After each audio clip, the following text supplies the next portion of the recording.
Welcome दोस्तों। आज हम लोग बिहार बोर्ड के 10वीं क्लास के संस्कृत का 4 नंबर पाठ संस्कृत साहित्य लेखिका को पढ़ेंगे। संस्कृत साहित्य लेखिका का अर्थ होता है संस्कृत साहित्य की लेखिकाएं। सबसे पहले पाठ परिचय को जान लेते हैं। संस्कृत की सेवा जिस प्रकार पुरुषों ने की है उसी प्रकार महिलाओं ने भी वैदिक युग से आज तक इसमें भाग लिया है। प्रायः इस पाठ की उपेक्षा हुई है। प्रस्तुत पाठ में संक्षिप्त रूप से संस्कृत की प्रमुख लेखिकाओं का उल्लेख किया गया है। उनके योगदान संस्कृत साहित्य में अमर है। इस पाठ में संस्कृत साहित्य की रचना और संरक्षण में स्त्रियों के भूमिका को पढ़ेंगे। चलिए शुरू करते हैं पाठ को। संस्कृत साहित्य लेखिका का अर्थ होता है संस्कृत साहित्य की लेखिकाएं। समाजस्य यानम पुरुषै नारीभिश्चलति साहित्ये अपि उभयो समानं महत्वम्। अधुना सर्वभाषासु साहित्य रचनायां स्त्रियो अपि तत्पराः सन्ति यशश्च लभन्ते। इसका हिंदी अर्थ है समाज की गाड़ी पुरुषों और स्त्रियों के द्वारा चलती है। साहित्य में भी दोनों का समान महत्व है। आजकल सभी भाषाओं की साहित्य रचना में स्त्रियां भी तत्पर हैं। तत्पर का अर्थ सावधान हैं और यश भी पा रही हैं। जिस तरह समाज की गाड़ी पुरुषों और स्त्रियों के द्वारा चलती है उसी तरह साहित्य में भी पुरुषों और स्त्रियों का समान महत्व है। और आज सभी भाषाओं में स्त्रियां पुरुषों से आगे भी है और यश भी कमा रही हैं। संस्कृत साहित्ये अपि प्राचीन कालादेव साहित्य समृद्धौ योगदानं न्यूनाधिकं प्राप्यते। पाठ्येऽस्मिन् अति प्रसिद्धानां लेखिकानामेव चर्चा वर्तते। येन साहित्य निधि पूर्णे तासां योगदानं ज्ञायेत। इसका हिंदी अर्थ है संस्कृत साहित्य में प्राचीन काल से ही साहित्य को समृद्ध करने में दोनों का योगदान कम अधिक के रूप में प्राप्त होता रहा है। इस पाठ में अति प्रसिद्ध लेखिकाओं का ही चर्चा है जिससे साहित्य रूपी खजाना को भरने में उन स्त्रियों का योगदान के बारे में जानकारी होती है। संस्कृत साहित्य के रचना और संरक्षण में इस पाठ में स्त्रियों के भूमिका के बारे में बताया गया है। विपुलं संस्कृत साहित्यं विभिन्नैः कविभिः शास्त्रकारैः संवर्धितं। वैदिककालादारभ्य शास्त्राणां काव्यानाञ्च रचने संरक्षणे यथा पुरुषा दत्तचिता अभवन् तथैव स्त्रियो अपि दत्तावधाना प्राप्यन्ते। वैदिक युगे मंत्राणां दर्शका न केवला ऋषयः प्रत्युत ऋषिका अपि सन्ति। ऋग्वेदे 24 अथर्ववेदे च 5 ऋषिका मंत्रदर्शनवत्यो निर्दिश्यन्ते यथा यमी अपाला उर्वशी इंद्राणी वागाम्भरिणी इत्यादयः। इसका हिंदी अर्थ है विशाल संस्कृत साहित्य अनेक कवियों तथा शास्त्रकारों द्वारा अत्यधिक समृद्ध किया गया। वैदिक काल के आरंभ से ही शास्त्रों तथा काव्यों की रचना और संरक्षण में पुरुष के समान स्त्रियां भी सावधान थी। वैदिक युग में ऋषि एवं ऋषि पत्नी दोनों ही मंत्रों की रचना करते थे। ऋग्वेद में 24 और अथर्ववेद में 5 ऋषि पत्नियां उल्लेखित हैं जैसे यमी अपाला उर्वशी इंद्राणी वागाम्भरिणी आदि आदि। जो विशाल संस्कृत साहित्य है यह विभिन्न प्रकार के कवियों और शास्त्रकारों के द्वारा रचना किया गया है। ऐसा नहीं है इसमें केवल ऋषियों का योगदान है बल्कि ऋषि पत्नियों का भी संस्कृत साहित्य के रचना में और संरक्षण में महत्वपूर्ण योगदान है। बृहदारण्यकोपनिषदि याज्ञवल्क्यस्य पत्नी मैत्रेयी दार्शनिक रुचिमती वर्णितायां याज्ञवल्क्य आत्मतत्त्वं शिक्षयति। जनकस्य सभायां शास्त्रार्थ कुशला गार्गी वाचकन्वी तिष्ठति स्म। महाभारते अपि जीवनपर्यन्तं वेदान्तानुशीलन पराया सुलभया वर्णनं लभ्यते। इसका हिंदी अर्थ है बृहदारण्यक उपनिषद। बृहदारण्यक एक प्रकार का उपनिषद है। इस उपनिषद में याज्ञवल्क्य की पत्नी मैत्रेयी दार्शनिक रूप में वर्णित की गई है। कभी कभी ऑब्जेक्टिव में पूछ देता है कि याज्ञवल्क्य की पत्नी कौन थी, तो याज्ञवल्क्य की पत्नी मैत्रेयी थी जो दार्शनिक रूप में वर्णित की गई है, जिनको याज्ञवल्क्य जी ने आत्म तत्व की शिक्षा देते हैं। जनक की सभा में शास्त्रार्थ कुशल गार्गी नामक विदुषी रहती थी। जनक के सभा में शास्त्रार्थ करने के लिए गार्गी नामक विदुषी रहती थी। विदुषी किसको कहा जाता है, तो विद्वान पत्नी को विदुषी कहा जाता है। जिस तरह पुरुष विद्वान होते हैं उसी तरह स्त्रियां विदुषी होती है। महाभारत में भी जीवन पर्यंत वेदांत अध्ययन में स्त्रियां रही, यह बात आसानी से वर्णन में मिलती है। महाभारत हो या वेद मंत्र हो या उपनिषद हो, सब में स्त्रियों का योगदान कम या अधिक है, लेकिन जरूर है। लौकिक संस्कृत साहित्य प्रायेण चत्वारिंशत् कवयित्रीणां सार्धशतं पद्यानि स्फुटरूपेण इतस्ततो लभ्यन्ते। तासु विजयाङ्का प्रथम कल्पा वर्तते, सा च श्यामवर्णा सीदिति पदेनानेन स्फुटीभवति। यह एक श्लोक है। नीलोत्पल दल श्यामां विजयांकां जानता बिरथेव दंडिना प्रोक्ता सर्व शुक्ला सरस्वती। इसका हिंदी अर्थ है, लौकिक संस्कृत साहित्य में प्रायः 40 कवित्रियों का 150 पदे स्पष्ट रूप से जहाँ तहाँ प्राप्त हैं। उसमें विजयांका का प्रथम कल्प है। लौकिक संस्कृत साहित्य में 40 कवित्रियों का 150 पदे स्पष्ट रूप से जहाँ तहाँ प्राप्त है। उनमें जो प्रथम कल्प थी वह विजयांका थी। वह श्याम वर्ण की थी, जैसे श्री कृष्ण श्याम वर्ण के थे। तो श्याम वर्ण का अर्थ सांवला होता है। तो जो विजयांका थी वह सांवले रंग की थी। यह इस पद से स्पष्ट होता है।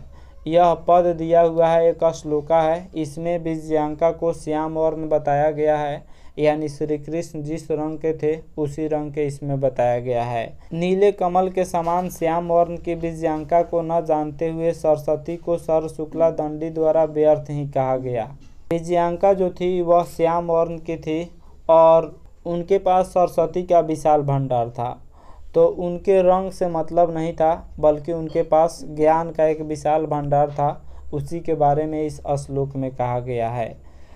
तस्या काल अष्टम शतकमित्य नुमीयते चालुक्यवंशीयस्य चंद्रादित्यस्य रागी विजय भट्टारिकैव विजयांका इति मन्यते, किंच शीला भट्टारिका देवकुमारिका रामभद्राम्बा प्रभृतयो दक्षिण भारतीय संस्कृत लेखिका स्वस्फुट पदी प्रसिद्धा।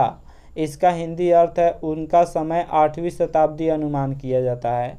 जो श्याम वर्ण की विजयांका थी, जिसके पास सरस्वती का भंडार था, अर्थात विद्या का भंडार था, उनका समय 8वीं शताब्दी अनुमान किया जाता है। 8वीं शताब्दी का अर्थ होता है 700 ईस्वी से लेकर 799 ईस्वी तक। 700 से 799 ईस्वी तक को 8वीं शताब्दी कहा जाता है। अनेक विद्वानों का मानना है कि चालुक्य वंश के राजा चंद्रादित्य की रानी विजय भट्टारिका ही विजयांका है। बहुत से विद्वान चालुक्य वंश के राजा चंद्रादित्य की रानी विजय भट्टारिका को ही विजयांका मानते हैं। कुछ और शीला भट्टारिका, देवकुमारिका, रामभद्राम्बा आदि दक्षिण भारतीय संस्कृत लेखिकाओं की कविताएं प्रसिद्ध हैं। शीला भट्टारिका, देवकुमारिका, रामभद्राम्बा ये सब दक्षिण भारतीय संस्कृत लेखिकाएं हैं, जिनकी कविताएं पूरी दुनिया भर में प्रसिद्ध है। विजयनगर राजस्य नरेशा संस्कृत भाषा संरक्षणाय कृत प्रयासा आसन नीति विदितमेव तेषामन्तःपुरे अपि संस्कृत रचना कुशला राज्ञो अभवन्। कंपन रायस्य चतुर्दशतकं रागी गंगा देवी मथुरा विजयम इति महाकाव्यं स्वस्वामिनो मधुरै विजय घटनामाश्रित्य रचयत्। तत्रालंकाराणां सन्निवेश आवर्जको वर्तते। विजयनगर के राजा ने संस्कृत भाषा की रक्षा के लिए जितना प्रयास किया वह ज्ञात ही है। उनके अंतःपुर में, अंतःपुर का अर्थ होता है महल का वह भाग जहाँ पे स्त्रियाँ रहती है। स्त्रियों के लिए महल का एक भाग होता है जिसे अंतःपुर कहा जाता है।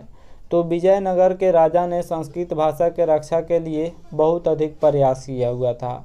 उनके अंतःपुर में संस्कृत के कुशल रचनाकार हुए।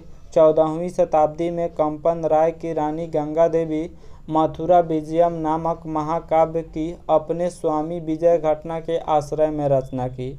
उनमें अलंकारों का सुंदर प्रयोग हुआ है। ऑब्जेक्टिव में यह भी पूछता है कंपन राय की रानी कौन थी, तो गंगा देवी थी। गंगा देवी ने किस काव्य की रचना की, तो मथुरा विजयम नामक काव्य की रचना की हुई थी। तस्मिन्नेव राजे षोडशशतके शासनं कुर्वतः अच्युतरायस्य रागी तिरुमलाम्बा वरदाम्बिका परिणय नामकम प्रौढ़म चंपू काव्यम अरचयत तत्र संस्कृत गद्यस्य छठा समस्त पद्यावल्या ललित पद विन्यासेन चातीव शोभते। संस्कृत साहित्ये प्रयुक्तम दीर्घतमम समस्त पदमपि तत्रैव लभ्यते।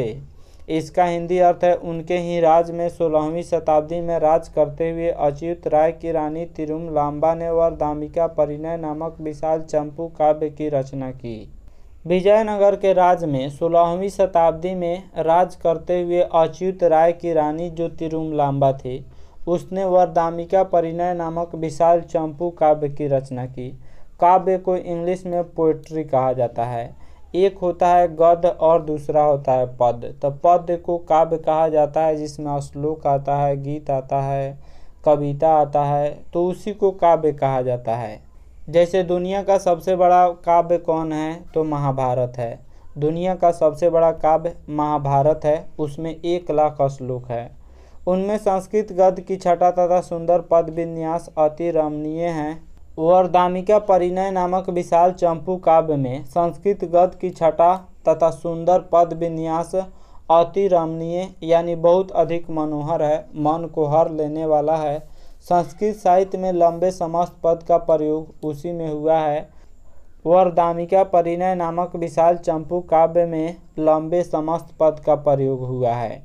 आधुनिक काले संस्कृत लेखिकासु पंडिता क्षमा राव 1890 ईस्वी से 1953 ईस्वी नामधेया विदुषी अतीव प्रसिद्धा तया स्वपितु शंकर पांडुरंग पंडितस्य महतो विदुषो जीवन चरितम शंकर चरितम इति रचितम। आधुनिक काल में संस्कृत लेखिकाओं में पंडित क्षमा राव नाम की विदुषी बहुत प्रसिद्ध है। प्राचीन काल में बहुत सारे जैसे विजयांका थी, तिरुमलांबा थी, उसी तरह आधुनिक काल के संस्कृत लेखिकाओं में पंडित क्षमा राव विश्व प्रसिद्ध है। उन्होंने अपने पिता पंडित शंकर पांडुरंग की महान विद्वता जीवन चरित पर शंकर चरितम की रचना की।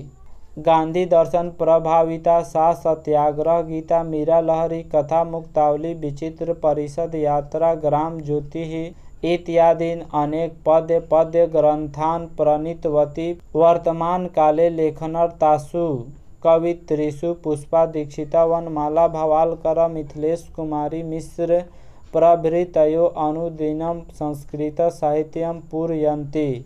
गांधी दर्शन से प्रभावित होकर उन्होंने सत्याग्रह गीता मीरा लहरी कथा मुक्तावली विचित्र परिषद यात्रा ग्राम ज्योति इत्यादि अनेक गद्य पद की रचना की। पंडित क्षमा राव जो थी, उसने अपने पिता शंकर पांडुरंग की महान विद्वता पर शंकर चरितम रचना की और गांधी दर्शन से प्रभावित होकर सत्याग्रह गीता मीरा लहरी कथा मुक्तावली विचित्र परिषद यात्रा ग्राम ज्योति इत्यादि अनेक गद्य पद की रचना की। इन सब की रचना पंडित क्षमा राव ने की थी।